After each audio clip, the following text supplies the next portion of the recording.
It has already started.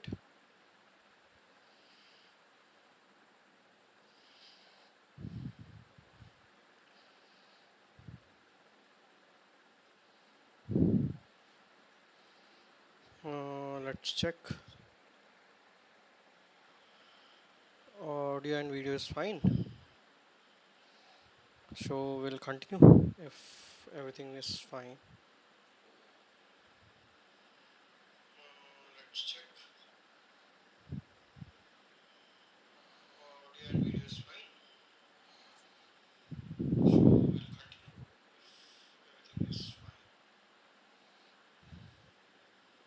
Cool.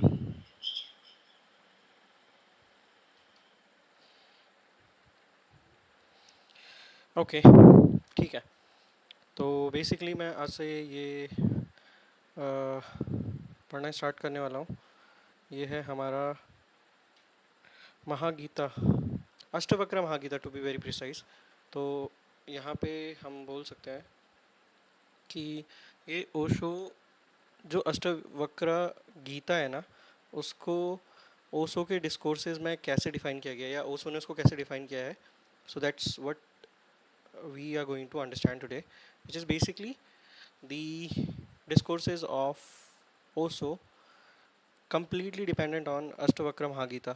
So yeah, that's the basic idea. From today onwards, I'll start this series. So in general, what I'm going to do over here is I'm reading this book, and along with it, if I feel like sharing something in between explanation, wherever I feel it is required, I'll do it. So that is the general idea. So let's start the first chapter, Ashtavakra, the purest expression of truth. I was okay. I'll have to. What happened? Just give me 1 second. I'll have to fix the OBS. Now it is working fine. Okay, cool. Hmm. Ashtavakra Mahagita. So chapter one. Yes, it is chapter one. Ashtavakra, the purest expression of truth. Note. So this is basically the discourse of like the discourse of Osho. So we'll directly start. All right. So there is no hidden agenda behind it. So Janak asked, "Oh Lord, how does one attain wisdom, and how does liberation happen, and how is non-attachment attained? Please tell me this." So this is the question asked by Janak, and to which Ashtavakra replied, "O beloved, if you want liberation, then renounce the Vishyas, the passion as Visha, poison, and take forgiveness, innocence, compassion, contentment, and truth as nectar. You are either earth, you are neither earth, nor air, nor fire, nor water, nor ether. To attain liberation, know yourself as a witness, conscious of all these." So all you have to do is attach, like detach from everything, and you have to understand that you are just the witness. And after that, you have to take this conscious decision to become the witness and observing everything that is happening all around you. So if you can separate yourself from the physical body, so in our day-to-day life, our general agenda is how we are looking, how we are expressing ourselves in front of others, what the other people are thinking about us. So that's the general idea, right? यही तो हम सोचते रहते हैं दिन भर, that what is like we are getting attracted to someone, that means we are looking at the physical appearance of it. The first thing is physical appearance. So that's what the Ashtavakra is saying, that if you can separate yourself from the physical body of yours, first of all, and rest in consciousness, then this very moment you'll be happy, at peace, and free of bondage. So what you have to do is you have to detach yourself from the physical body, and then all you have to do is just become a soul, a witness of all the things that is happening around you. You're not a Brahmin or other caste. That's a very, what I can say, common thing that is happening in current society. We associate ourselves from the upper caste, lower caste, or different kind of religion or whatever it is. So you're not a Brahmin or other caste. You are not in any of the four stages of life. You're not perceived by the eyes or other senses. Unattached and without form. You are the witness of the whole universe. Know this and be happy. So the crux is you are nothing that I like in our day-to-day life. That's what we do, right? We identify ourselves as a Brahmin or other caste, or we think that we are in one of the four stages of life. So What Ashtavakra replied to Janaka is, all you have to do is just witness the whole universe and detach from unattached and without form. You are the witness of the whole universe. All you have to do is detach yourself from the universe and witness it. So now, oh expensive one. Okay, now this, know this and be happy. Oh expensive one, religion and atheism, happiness and misery, all are of the mind. So all of this is a thing that is present inside your mind. They are not for you. You are not the doer. This is the crux. You are not the doer, nor the enjoyer. You have always been liberated. So when you'll have this feeling, okay, I'm not a doer, I'm not the enjoyer. So you will feel the liberation, which is a true liberation, right? Nowadays, what we say, we are liberated. We think that we are liberated, but we are not liberated at all. We are, you know, running behind luxuries, and I'm not saying it is right or wrong, but I'm just being a mere, I'm just giving my mere understanding of whatever the Ashtavakra Gita is saying, and that too as per the discourses given by Osho. Okay, you're not the doer, and also as per my understanding. All right, so if there is anything that you want to add on, so chat option, like the comment section is open for all of you. You're not the doer nor the enjoyer, you have always been liberated. We are embarking on a rare journey. Man has many scriptures, but none comparable to the Gita of Ashtavakra. Before it, the Vedas pale, the Upanishads speak with a weak voice. Even the Bhagavad Gita does not have the majesty found in the Ashtavakra Samhita. It is simply unparalleled. The most important thing is that neither society nor politics nor any other institution of human life has had any influence on the sayings of Ashtavakra. So today we are starting this series, or series of live stream, or whatever you can call it.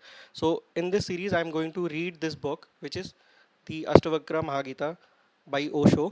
And since this is the very first chapter, so we are in the introduction part, to be very precise, as of now, right?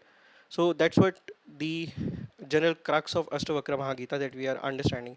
Even the Bhagavad Gita does not have the majesty found in the Ashtavakra Samhita. It is simply unparalleled. Now, in reality, it is in Hindi, I guess, right? And there are a lot of Sanskrit sloks as well, but I thought it will be really difficult. वो संस्कृत पढ़ना और हिंदी में देखो, जो हिंदी हम बोलते हैं वाली हिंदी यूज़ होती नहीं है ना, वो जो हिंदी है वो बहुत ज़्यादा शुद्ध हिंदी होती है, तो उसको समझना और ज़्यादा ट्रिकी हो जाएगा. And my general understanding is I need to understand the crux of this, right? So that's why I'm choosing the English version of it, even though the real one is in Hindi or in Sanskrit, I guess. The most important thing is that neither society nor politics nor any other institution of human life has had any influence on the sayings of Ashtavakra. They are such a pure expression, transcending emotion, transcending time and death. There is nothing comparable. Perhaps this is why Ashtavakra's Gita, the Ashtavakra Samhita, has not had much impact. Right? Krishna's Bhagavad Gita has been very influential. The first reason is that Krishna's Gita is a synthesis. He is more concerned with synthesis than with truth. The desire for synthesis is so strong that if necessary, Krishna doesn't mind sacrificing the truth a little. Krishna's Gita is a hodgepodge containing everything, hence it suits everyone, because there is something in it for everyone. It is difficult to find any tradition whose voice is not found in the Gita. It is difficult to find anyone who does not take solace from the Gita. But for such people, Ashtavakra Gita will prove very difficult. Ashtavakra is not for synthesis. He is a man of truth. He speaks the truth just as it is, without any artifice or coloring. He is not concerned about the listener. He does not care whether his listener will understand or not. Such a pure expression of truth has never happened anywhere before, nor has it ever happened again. People love Krishna's Gita because it is very easy to extract one's own meaning from it. Krishna's Gita is poetic. In it, 2 plus 2 can equal 5. 2 plus 2 can also equal 3. No such tricks are possible with Ashtavakra. With him, 2 plus 2 are exactly 4.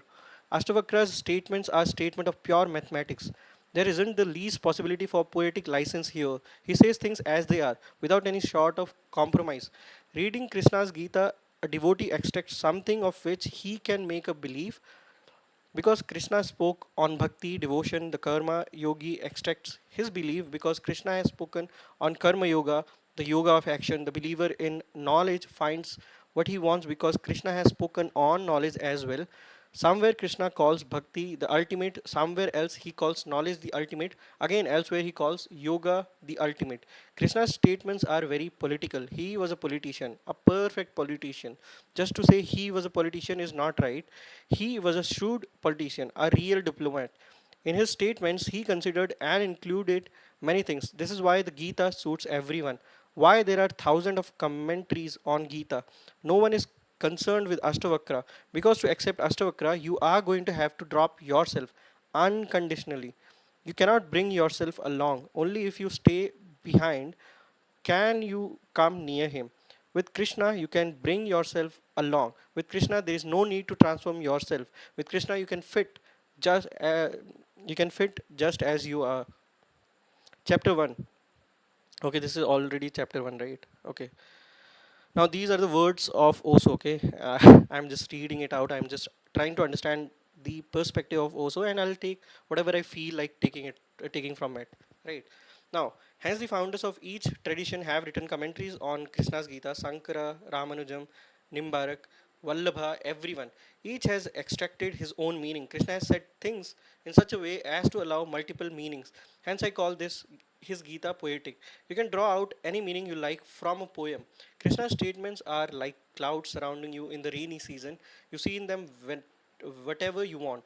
Someone may see an elephant's trunk, someone sees the whole body of Ganesha, the elephant god, someone may not see anything. He'll say, "What nonsense you talk." They are clouds, vapor. How is it you see forms in them? In the West, psychoanalysts use the ink blot test. Just pour an ink stain onto blotting paper and ask the person to say what he sees in it. The person looks carefully and sees something or other. There is nothing here, nothing there. Only an ink stain on blotting paper, randomly thrown, not thrown with any design, just poured from the bottle. But the person looking at it finds something or other. What he finds is in his mind. He has projected it. You must have seen lines made by rain falling on a wall. Sometimes a man's face is seen, sometimes a horse's face is seen. You project onto it what you want to see. In the dark of night, clothes hanging on a line seen like ghosts. Krishna's Gita is just like this. You'll be able to see whatever is in your mind. So Sankara sees knowledge, Ramanuja sees bhakti, Tilak sees action, and each returns home in a cheerful mood, thinking that what Krishna says is the same as his belief. Emerson has written that once a neighbor came and borrowed the work of Plato from him. Plato lived 2000 years ago and is one of the world's rare unique thinkers.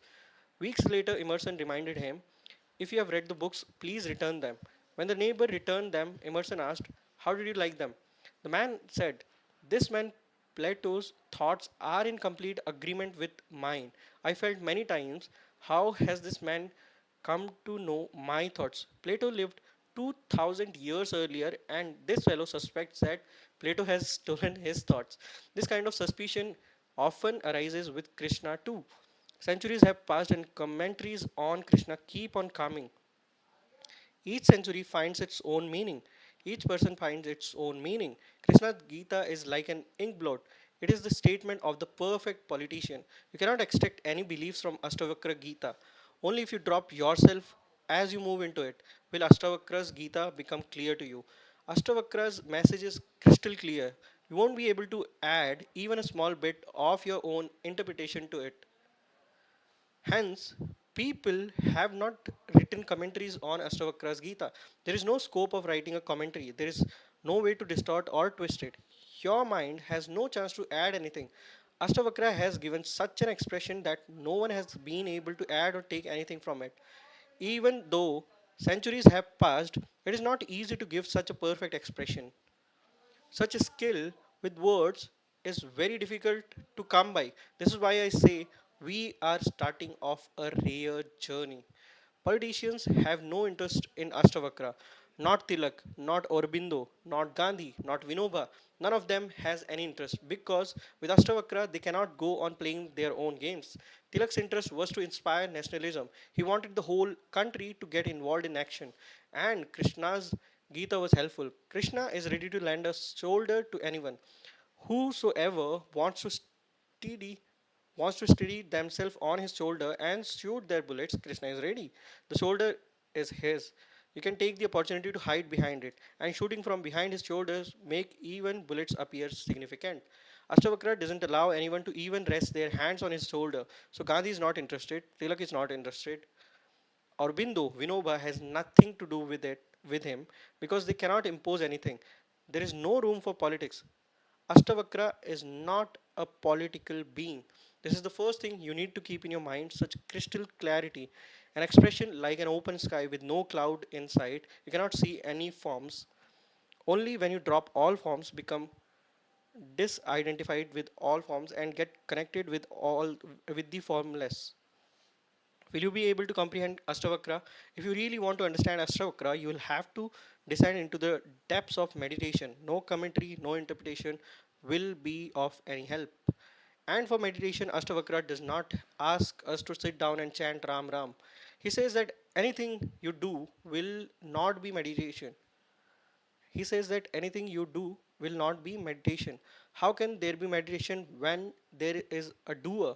As long as there is doing, there is illusion. As long as the doer is present, the ego is present. Asavakra says becoming a witness is meditation. Then the doer disappears. You remain only as watcher, nothing but the observer. When you are nothing but the observer, then only is there darshan, seeing. Then only is there meditation. Then only is there wisdom. Before we enter the sutras, it is necessary to understand a few things about Ashtavakras. Not much is known as he was neither a social or political man. So no historical record exists. Only a few incidents are known, and they are just wondrous, hardly believable. But if you understand them deeply, the significance will be revealed. The first incident happened before Ashtavakra was born. Nothing is known of what came afterwards, but this is an incident while he was still in the womb. His father was a great scholar, would recite the Vedas every day while Ashtavakra listened from the womb. One day a voice came from the womb saying, "Stop it, this is all nonsense. There is no wisdom whatsoever in this. Mere words, just a collection of words. Is wisdom found in scriptures? Wisdom is within oneself. Is truth found in words? Truth is within oneself." These are the words by Ashtavakra according to one lore. Okay, so Ashtavakra said this from the womb while his father, who was a scholar, was reciting, Vedas and scripture, I guess.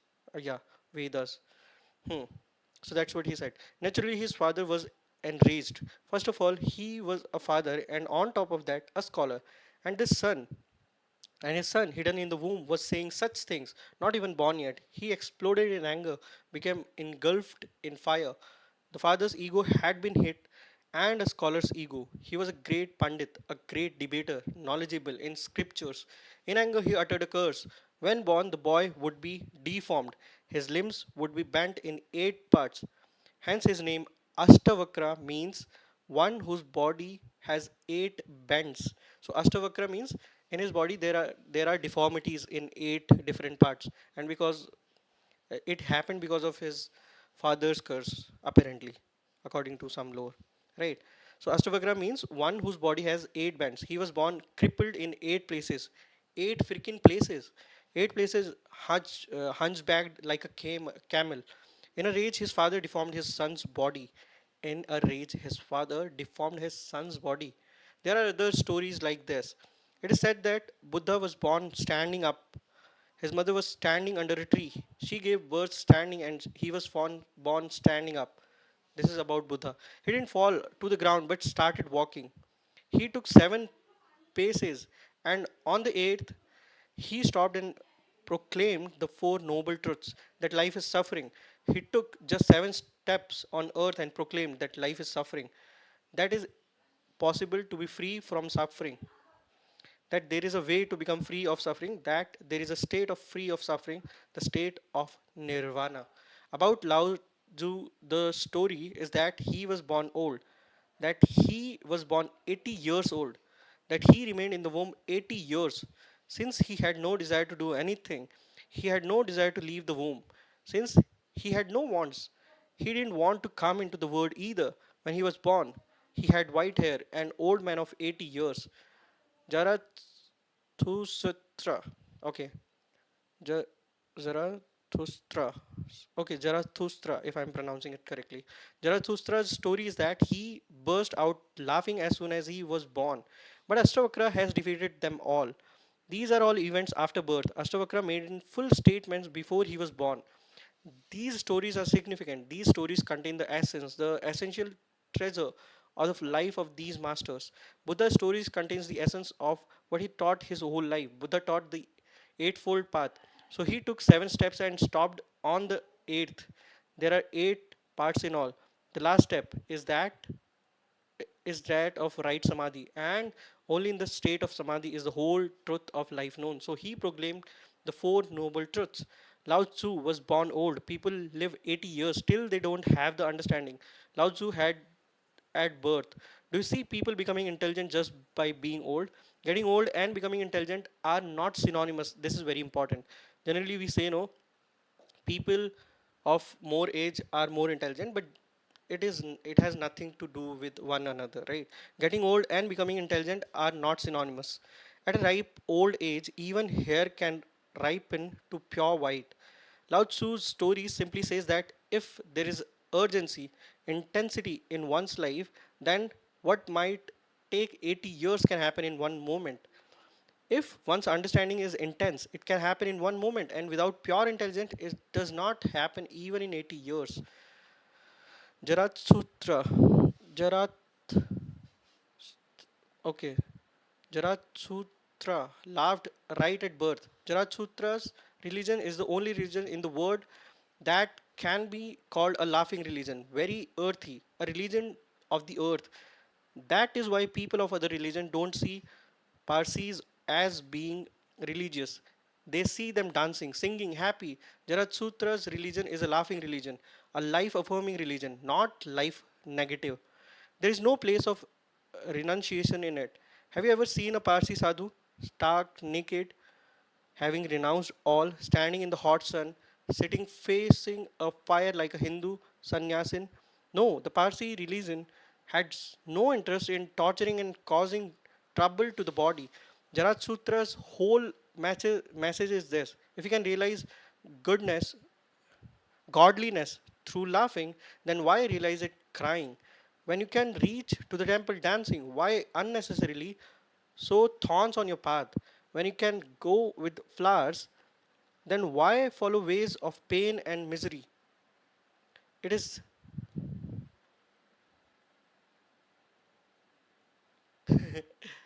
okay. Today afternoon I showered, brother. Why? It's too hot in here. That's why there is this sweat. If you are, you know, mentioning that, I just took a shower. Like, why I am even explaining it? Like few hours ago. Since you asked, okay, that's the case. Focus on the Ashtavakra Mahagita. Okay. Now that is why people of other religion don't see Parsis of being religious. They see them dancing, singing, happy.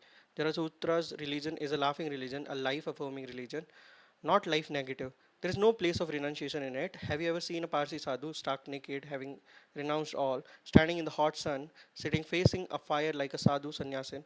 Now, no, the Parsi religion has no interest in torturing and causing trouble to the body.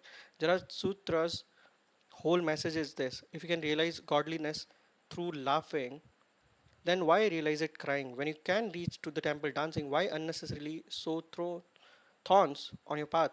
When you can go with flowers, then why follow ways of pain and misery?